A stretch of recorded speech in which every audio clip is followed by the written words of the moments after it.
Assalamualaikum warahmatullahi wabarakatuh.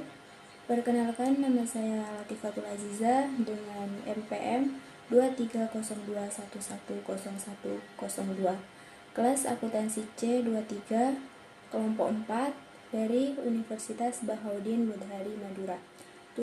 Tujuan saya membuat video ini untuk memenuhi tugas UAS Introduction to Business. Baiklah, di sini saya akan mempresentasikan tentang bisnis dalam konteks global. Yang pertama ada pengertian globalisasi. Globalisasi adalah proses integrasi nasional yang terjadi karena pertukaran pandangan-pandangan dunia, produk, pemikiran, dan aspek-aspek kebudayaan lainnya. Yang kedua ada definisi mengenai bisnis global. Yang pertama, pergerakan pada produk, orang, jasa, informasi ke segala penjuru dunia. Dan yang kedua biasanya diatur dalam kesepakatan antar negara, bilateral, multilateral, standar 2 internasional. Selanjutnya ada strategi bisnis global. Strategi bisnis global adalah sebuah pendekatan yang dilakukan perusahaan untuk bisa mengembangkan bisnisnya secara global ke berbagai negara di dunia. Cara menjalankan rencana strategi bisnis internasional adalah dengan memahami terkait bagaimana bisnis global dapat berjalan di setiap tempat yang ada di seluruh dunia. Selanjutnya ada budaya dan etika dalam bisnis. Yang pertama ada pemahaman budaya lokal. Yang dimaksud dengan pemahaman budaya lokal adalah proses memahami dan menghargai nilai-nilai, norma-norma, adat istiadat, dan cara hidup masyarakat di suatu daerah tertentu. Yang kedua yaitu komitmen terhadap kebijakan etika. Yang dimaksud dengan komitmen kebijakan etika adalah dedikasi dan konsistensi dalam menerapkan prinsip-prinsip etika dalam setiap keputusan dan tindakan yang diambil. Yang ketiga ada komitmen terhadap keberlanjutan. Yang dimaksud dengan komitmen terhadap keberlanjutan adalah perusahaan berdedikasi untuk menjalankan operasional mereka dengan cara bertanggung jawab secara sosial, ekonomi, dan lingkungan. Yang keempat ada komitmen terhadap kepatuhan hukum. Yang kelima ada komunikasi antar budaya yang efektif. Yang keenam ada kepemimpinan yang sensitif budaya. Yang ketujuh ada kebijakan keanekaragaman. Yang kedelapan ada berpikir jangka panjang. Yang kesembilan ada responsibilitas sosial perusahaan. Dan yang terakhir ada evaluasi terus-menerus. Poin yang keempat ada peran teknologi dalam bisnis global. Yang pertama, komunikasi. Komunikasi yaitu proses pertukaran informasi dan pemahaman antara individu atau organisasi dari berbagai negara dan budaya. Yang kedua ada e-commerce, yaitu penjualan dan pembelian barang jasa melalui internet yang melibatkan transaksi antar negara. Yang ketiga ada manajemen rental pasukan. Yang keempat ada analisis data. Yang dimaksud dengan analisis data adalah proses mengumpulkan, memproses, dan menganalisis data dari berbagai sumber. Yang kelima ada pembayaran internasional. Yang dimaksud dengan pembayaran internasional adalah proses transfer uang antara perusahaan atau individu di negara yang berbeda.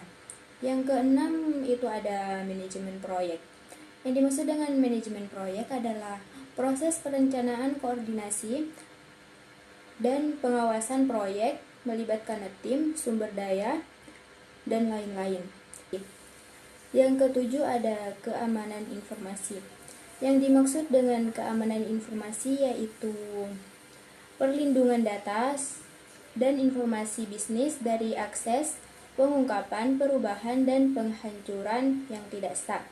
Yang kedelapan ada perluasan pasar. Yang dimaksud dengan perluasan pasar adalah strategi pertumbuhan di mana sebuah perusahaan memperluas operasional penawaran produk dan jasanya. Yang kesembilan ada mobilitas karyawan. Yang dimaksud dengan mobilitas karyawan adalah merujuk pada kemampuan dan kesediaan karyawan untuk pindah atau bekerja di lokasi yang lain. Dan yang terakhir ada inovasi produk. yaitu proses menciptakan dan memperkenalkan produk baru atau peningkatan produk yang ada di pasar global. Selanjutnya di poin kelima ada tahapan dalam bisnis global. Yang pertama ada ekspor insidentil, yaitu di mana situasi perusahaan menjual produk atau jasa ke pasar internasional secara tidak terencana. Yang kedua ada ekspor aktif, yaitu strategi di mana perusahaan secara proaktif mencari peluang untuk menjual produk atau jasa mereka ke pasar internasional. Yang ketiga ada penjualan lisensi, strategi di mana perusahaan memberikan hak kepada perusahaan lain untuk memproduksi dan menjual produk. Yang keempat ada franchising, yaitu model bisnis di mana pemilik merek atau sistem bisnis memberikan hak kepada individu atau perusahaan lain. Yang kelima ada pemasaran luar negeri, yaitu strategi dan tindakan yang diambil oleh perusahaan untuk mempromosikan dan menjual produk atau jasa mereka ke pasar internasional. Dan yang terakhir ada produksi dan pemasaran di luar negeri, yaitu di mana perusahaan tidak hanya menjual, tetapi juga memproduksi produk atau jasa mereka ke negara lain. Selanjutnya di poin ke-6 ada tantangan dalam bisnis globalisasi. Yang pertama yaitu peraturan dan kepatuhan. Jadi kita harus memahami dan mematuhi hukum dan regulasi di setiap negara di mana mereka beroperasi. Yang kedua ada fluktuasi mata uang, yaitu perubahan nilai relatif mata uang suatu negara terhadap mata uang negara lain. Yang ketiga ada perbedaan budaya dan bahasa, yaitu variasi dalam norma, nilai, perilaku, komunikasi, dan praktik bisnis antara berbagai negara dan budaya. Yang keempat ada pengiriman dan logistik, yaitu serangkaian aktivitas yang terkait dengan pengelolaan, efisiensi, dan efektivitas aliran barang dan informasi dari titik asal ke titik tujuan. Yang kelima ada risiko politik dan hukum. Risikonya berpotensi kerugian atau hambatan yang mungkin akan dihadapi perusahaan akibat perubahan dalam lingkungan politik atau hukum di mana negara mereka beroperasi. Yang keenam ada tantangan dalam bisnis global, yaitu merujuk pada berbagai isu dan hambatan yang mungkin dihadapi perusahaan ketika berpotensi di pasar internasional. Yang ketujuh ada kompetensi global, yaitu lingkungan bisnis di mana perusahaan bersaing dengan pesaing lainnya dari berbagai negara di seluruh dunia. Yang kedelapan ada pengelolaan jarak jauh, di mana proses mengkoordinasi dan mengelola tim atau individu yang bekerja di lokasi yang berbeda. Yang kesembilan ada perubahan teknologi, yaitu perkembangan dan inovasi teknologi. Dan yang terakhir ada ketidakpastian ekonomi, di mana kondisi ekonomi masa depan yang dapat mengaruhi keputusan dan kinerja bisnis yang disebabkan oleh beberapa faktor, fluktuasi nilai tukar, perubahan kebijakan ekonomi, inflasi, dan lain-lain. Di poin ketujuh ada hambatan dalam bisnis global. Yang pertama yaitu kurangnya kapasitas nasional. Yang kedua ada lemahnya infrastruktur fisik. Yang ketiga kurang kondusifnya sosial politik hukum. Yang keempat rendahnya investasi asing.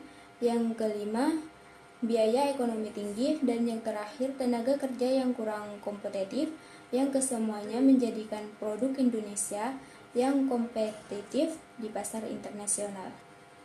Dan poin yang terakhir ada manfaat bisnis globalisasi. Yang pertama yaitu memperoleh barang dan jasa yang tidak dapat diproduksi di dalam negeri.